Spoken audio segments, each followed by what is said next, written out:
Guys welcome to UK triple S C Amarjeet में आप सभी का स्वागत है।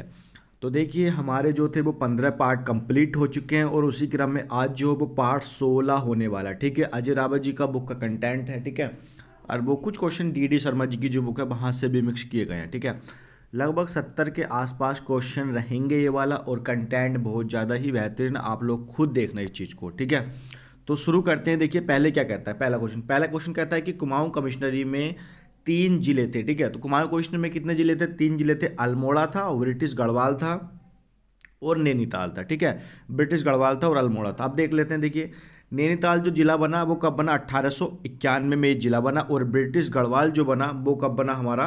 1839 में, या इसे कह सकते हैं हम 1839 में कुमाऊं कमिश्नरी भी क्या हुई थी? स्थापित हुई थी। चलिए आगे क्वेश्चन देखिए क्या कहता है। अगला क्वेश्चन देखिए क्या कहता है कि ब्रिटिश कुमाऊं का प्रथम कमिश्नर। तो ब्रिटिश कुमाऊं कुमाऊं का प्रथम कमिश्नर कौन था? तो ई गार्डनर, जिसे क्या कहते हैं हम? एडवर्ड गार्डनर भी। और इनका जो कार्यकाल रहा था वो मात्र 9 महीने का इनका कार्यकाल रहा था। चलिए इसके अलावा अगला क्वेश्चन देखिए, ब्रिटिश कुमाऊं के दूसरे कमिश्नर। तो ब्रिटिश कुमाऊं के दूसरे कमिश्नर कौन थे? तो ये थे विलियम ट्रेल। ठीक है, और इनका कार्यकाल जो रहा वो 1817 से 1835 के टाइम पीरियड तक रहा था। चलिए आगे देखिए, आगे क्या कहता है कि 80 साला भूमि बंदोबस्त। ठीक है, तो 80 साल जो भूमि बंदोबस्त हुआ था वो किसके नेतृत्व में हुआ था? तो इसका आंसर क्या होगा? ट्रेल के नेतृत्व में 80 साला भूमि बंदोबस्त हुआ था। चलिए इसके अलावा आगे देखिए, आगे कहता है कि अल्मोड़ा जेल। तो अल्मोड़ा जेल कब बनी? वो बनी हमारी 1816 में, और किसके समय में? विलियम ट्रेल के समय में, क्योंकि ट्रेल का शासन चल रहा है ना उस समय। आगे देखिए, इसी के अलावा पौड़ी जेल कब बनी? तो 1821 में, और ये भी किसके समय में बनी थी? ये भी हमारे विलियम ट्रेल के समय बनी थी, क्योंकि इनका जो कार्यकाल था वो 1816 से 1835 तक था, क्योंकि मात्र 9 महीने बाद ही हमारे जो थे एडवर्ड गार्डनर जो थे वो रिटायरमेंट हो गए थे, उन्हें किसी काम एजेंट के लिए वहाँ पे काठमांडू जाना पड़ा। आगे देखिए, कहता है कि अल्मोड़ा श्रीनगर। ठीक है, अल्मोड़ा से श्रीनगर डांग व्यवस्था कब प्रारंभ हुई? तो अल्मोड़ा से श्रीनगर डांग व्यवस्था जो प्रारंभ हुई थी वो 1815 में हुई थी, और विलियम ट्रेल के समय में हुई थी। ये क्वेश्चन आपका हाई कोर्ट में पूछा जा चुका है। चलिए आगे देखिए, आगे कहता है कि डबल लोक व्यवस्था। तो डबल लोक व्यवस्था कब हुई? तो 1824 में, और किसके समय में हुई थी? ये विलियम ट्रेल के समय में। मतलब जो खजाना होता था सरकारी, उस पर 2 तरीके के ताले लगाए जाते, तो उसी डबल लोक व्यवस्था कहा गया। चलिए आगे देखिए, आगे कहता है कि देसी चिकित्सक की नियुक्ति। ठीक है, तो देसी चिकित्सक की नियुक्ति जो की गई थी 1833 में की गई थी, और किसके द्वारा की गई थी? विलियम ट्रेल के द्वारा, और अल्मोड़ा में ये की गई थी। चलिए आगे देखिए, इसके अलावा अगला क्वेश्चन कहता है कि नैनीताल नगर पालिका। तो नैनीताल नगर पालिका कब बनी हमारी? 1842 में, क्योंकि 1841 में नैनीताल की खोज करते हैं कौन? पीटर वेरन, जो शाहजहाँपुर के उत्तर प्रदेश के होते हैं। तो और उसकी उसी के नेक्स्ट ईयर 1842 में नैनीताल नगर पालिका की स्थापना हो जाती है। चलिए आगे देखिए, आगे कहता है कि बागेश्वर गोमती नदी के ऊपर पुल का निर्माण हुआ। तो पुल का निर्माण कब हुआ था? 1848 में हुआ था, बागेश्वर में जो गोमती नदी के ऊपर पुल का निर्माण। चलिए ठीक है, इसके अलावा आगे देखिए, आगे कहता है कि ब्रिटिश शासन का कुमाऊं में स्वर्ण युग माना जाता है। ठीक है, तो ब्रिटिश शासन में कुमाऊं का स्वर्ण युग किसे माना जाता है? तो जॉन हैलिड बैटन। ठीक है, एक कमिश्नर हुए हमारे जॉन हैलिड बैटन, इन्हीं के समय में कुमाऊं में स्वर्ण युग माना गया। चलिए आगे देखिए, देखते हैं जॉन हैलिड बैटन। ठीक है, तो जॉन हैलिड बैटन जो थे वो शिक्षा विभाग में थे। तहसील मतलब शिक्षा के क्षेत्र में उन्होंने काम करा। तहसील स्कूल का निर्माण कराया, सड़क निर्माण कराया, और पुलिस व्यवस्था को भी सुचारू रूप से करा, और गढ़वाल कुमाऊं में चाय की व्यवस्था भी इन्होंने बनाई थी। मतलब ये इन्होंने काम इतने फील्ड में करे थे, शिक्षा विभाग में, तहसील स्तर पे, स्कूल स्तर पे, ये इनके कार्य रहे थे। चलिए आगे देखिए, आगे क्या कहता है। आगे कहता है कि हेनरी रेमजे, कहने का मतलब कि हेनरी रेमजे का कार्यकाल। तो हेनरी रेमजे का जो कार्यकाल रहा था वो 1856 से 1884 तक रहा था। ये क्वेश्चन आपका वीडियो वाले पेपर में पूछा जा चुका है। ठीक है, हेनरी रेमजे कमिश्नर बनने से पूर्व। ठीक है, जब कमिश्नर बनने से पूर्व देखिए वो कनिष्ठ सहायक के पद पर थे, वरिष्ठ सहायक के पद पर भी रहे, और गढ़वाल वरिष्ठ सहायक के पदों पर भी थे। तो इन सारे पदों पर वो रहे थे। कौन? Henry Ramsay. आगे देखिए, आगे कहता है कि बहुआयामी व्यक्ति कौन थे? तो बहुआयामी व्यक्ति कौन थे? तो वो थे कौन? Henry Ramsay. कौन थे? हेनरी रेमजे बहुआयामी, मतलब बहुत सारे उन्होंने साधनों की व्यवस्था करी, तो इसलिए बहुआयामी व्यवस्था। आगे देखिए, आगे कहता है कि सर्वप्रथम कुष्ठ रोगियों की ओर ध्यान किसने आकर्षित करा या किसने दिया? तो सर्वप्रथम कुष्ठ रोगी की ओर ध्यान किसने दिया? तो ये दिया था किसने? हेनरी रेमजे ने दिया था। किसने दिया था?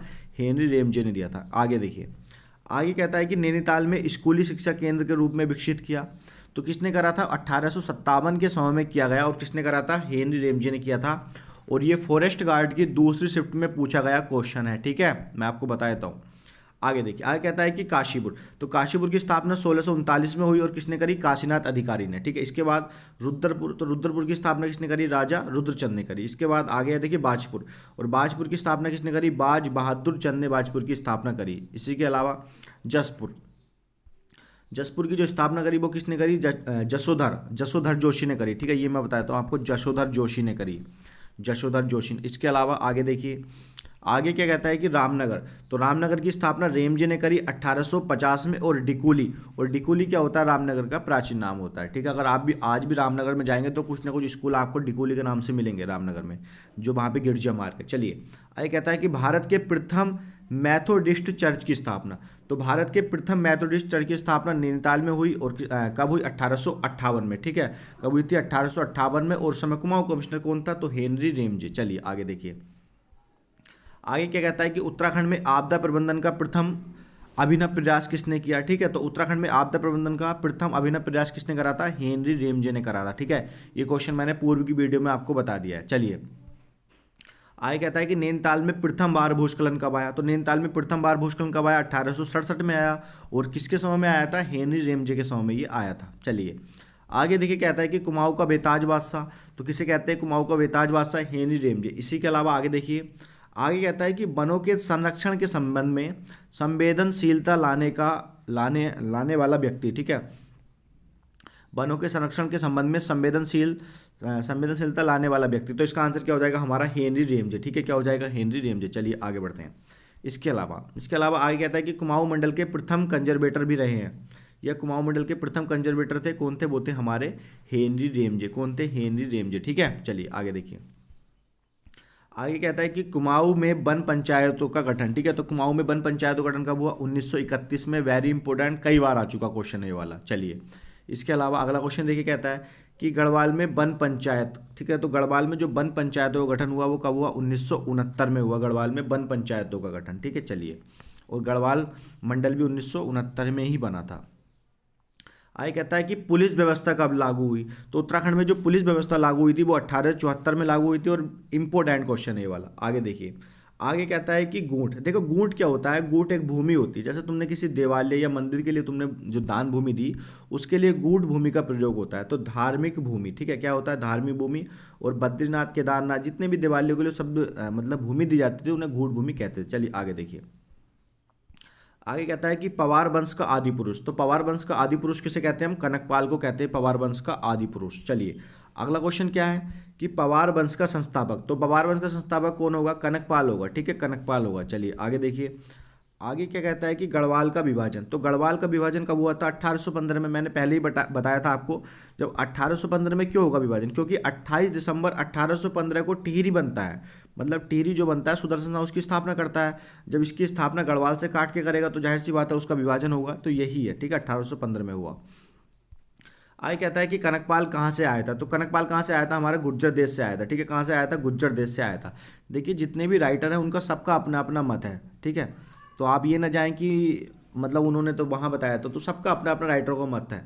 अगला क्वेश्चन है कि सवासार नामक ग्रंथ, तो सवासार नामक ग्रंथ किसने लिखा था? हमारा सुदर्शन शाह ने सवासार ग्रंथ लिखा था। चलिए आगे देखिए, आगे कहता है कि गंगा की सहायक नदी को पवित्र माना जाता है। तो गंगा की जो सहायक नदी है वो कौन सी है? मंदाकिनी। और ये पर्टिकुलर जो अधिकतर बहती है वो कहाँ बहती है? चमोली में। चलिए आगे देखिए, राजा अजयपाल, तो राजा अजयपाल जो था वो 37वें क्रम का राजा था। कौन से क्रम का राजा था अजयपाल? 37वें क्रम का राजा हुआ करता था। चलिए आगे देखिए, आगे कहता है कि किस पवार राजा ने अपनी राजधानी चांदपुरगढ़ से श्रीनगर कर दी? तो किसने करी थी? वो अजयपाल ने करी थी। ठीक है, और कब करी थी? 1358 में। लेकिन ये डेट मुझे सही नहीं लग रही, 1358। ठीक है, 1358 के टाइम पीरियड में कुछ और चीज़, इसे छोड़ दीजिए, आप लोग देख लेंगे एक बार। ठीक है, लेकिन ये पक्का है कि अजयपाल ने चांदपुरगढ़ से राजधानी कहाँ स्थापित करी थी? श्रीनगर में। ठीक है, पौड़ी गढ़वाल वाला श्रीनगर। चलिए आगे देखिए, आगे कहता है कि गढ़वाल के 52 गढ़ों को जीता। तो गढ़वाल के 52 गढ़ों को किसने जीता था? तो अजयपाल ने जीता था 52 गढ़ों को, और उनका एकीकरण भी किया था।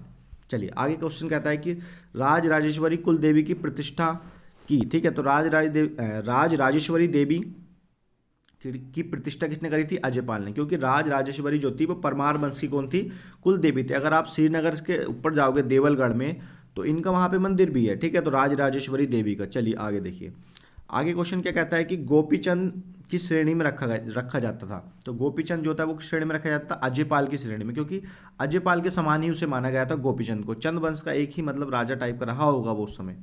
आगे कहते हैं कि गोरखनाथ पंथ का संस्थापक था, तो वो कौन था? हमारा अजयपाल था, गोरखनाथ पंथ का। आपने देखा होगा ना गोरखनाथ की गुफा, जैसे आप पौड़ी में जाओगे एक स्थान पड़ता है भक्तियाणा, तो वहाँ पे इनकी गुफा भी है, ऐसी गोरखनाथ की ध्वनि भी है आपकी चंपावत में जो जलती रहती है, वहाँ पे प्रचलित है। तो इस तरीके से मतलब ये वहाँ पे रहा होगा। चलिए आगे कहता है कि सम्राट अशोक की तुलना, तो सम्राट अशोक की तुलना किससे की जाती है? अजयपाल से की जाती है, क्योंकि अजयपाल को युधिष्ठिर, कुबेर, मतलब बहुत सारे नाम वहाँ पे दिए गए हैं। ठीक है, आगे देखते हैं ग्रंथ है साबरी ग्रंथ, ठीक है। तो साबरी ग्रंथ में अजयपाल को क्या कहा गया है? तो आदिनाथ कहा गया अजयपाल को, ठीक है, साबरी ग्रंथ में, ठीक है। चलिए आगे देखिए, देखिए अब अलग राइटर का अपना अलग मत रहा है कि अजयपाल कहाँ से आए थे। तो अजयपाल कहाँ से आए थे? अजमेर से, ठीक है, ठीक है। तो अजयपाल कहाँ से आए? अजमेर से, ये अलग रहा हो, लेकिन जो ऑफिशियल माना जाएगा वो गुज्जर देश माना जाता है, और उसके अलावा जो धार नगरी माना जाता है। आगे देखिए, अजयपाल पत्र मुद्रा चित्र बना हुआ है, तो अजयपाल का जो पत्र मुद्रा में जो चित्र बना हुआ है वो कहाँ बना हुआ है? हमारा देवलगढ़ में, ठीक है। देवलगढ़ श्रीनगर के पास में पड़ता है। चलिए आगे देखिए, आगे कहता है कि सम्राट अकबर का समकालीन था, तो सम्राट जो अकबर का समकालीन था वो कौन था? हमारा सहजपाल था, अकबर के समकालीन। चलिए आगे देखिए, इसके अलावा आगे कहता है कि पवार वंश का प्रथम राजा जिसने शाह की उपाधि धारण करी, तो वो कौन था? Balbhadra Shah. Very important question, ठीक है, वेरी इंपॉर्टेंट क्वेश्चन है, आप भी लोग भी जानते होंगे इस चीज़ को। आगे क्वेश्चन क्या कहता है कि किस राजा का उल्लेख जहांगीरनामा में आता है? तो इसका आंसर क्या हो जाएगा? हमारा श्याम शाह का, ठीक है, श्याम शाह का।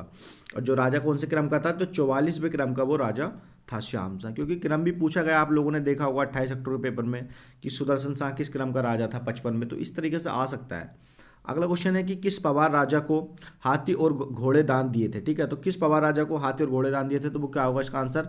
श्याम शाह को, ठीक है। और ये हाई कोर्ट में आया क्वेश्चन है, जहांगीर ने दिए थे इन्हें। चलिए आगे कहता है कि कौन राजा निसंतान था? तो इसका आंसर क्या हो जाएगा? हमारा श्याम शाह, क्योंकि 60 रानियों के साथ इनकी सती हुई थी श्याम शाह की, ठीक है, क्योंकि कोई औलाद नहीं थी इन्हें श्याम शाह, क्योंकि बिलासी भी कहा गया है इन्हें। चलिए आगे कहता है कि किस पवार राजा को गर्भभंजक की उपाधि दी गई थी? तो इसका आंसर क्या हो जाएगा? महीपति शाह को, ठीक है, महीपति शाह को गर्भभंजक की उपाधि दी गई थी। अब जो माधो सिंह भंडारी है उन्हें गर्भ भजक, ठीक है, तो वहाँ पे अंकी बिंदी का प्रयोग नहीं है शायद, जहाँ तक है, तो इनमें हल्का हल्का सा ही अंतर है। चलिए आगे कहता है कि कुमाऊं युद्ध में कौन राजा मारा गया था? तो महीपति शाह, ठीक है। तो महीपति शाह जो था वो कुमाऊं युद्ध में मारा गया था, ठीक है। महीपति शाह मतलब मारा गया, ऐसे याद रखना आप लोग। आगे क्वेश्चन कहता है कि महीपति शाह किसके उत्तराधिकारी थे? तो इसका आंसर क्या हो जाएगा? हमारा श्याम शाह के जो थे वो उत्तराधिकारी थे। कौन? महीपति शाह। अब देखते हैं गद्दी पे किस समय बैठे। तो महीपति शाह गद्दी पर कब बैठे? 1622 में ये गद्दी पर विराजमान हो गए थे, ठीक है। कब? 1622 में। चलिए आगे देखिए, आगे कहता है कि चमोली जिले के हाट ग्राम की भूमि दान दी, ठीक है। तो चमोली जिले में हाट ग्राम की जो भूमि दान दी तो वो किसने दी थी? रानी कर्णावती ने, ठीक है। किसने दी थी? रानी कर्णावती ने। चलिए आगे क्वेश्चन देखिए क्या कहता है कि छोटा चीन युद्ध कब हुआ? तो छोटा चीन युद्ध कब हुआ? तो ये हुआ था हमारा कब? 1640 में। कब हुआ? 1640 में। छोटे छोटे युद्ध भी आजकल आने लग गए उत्तराखंड से। आगे देखिए, आगे कहता है कि गुरु राम ने देहरादून में एक गुरुद्वारा बनवाया, तो कब बनवाया था? वो 1699 में, ठीक है। कब बनवाया? 1699 में। किसके समय में?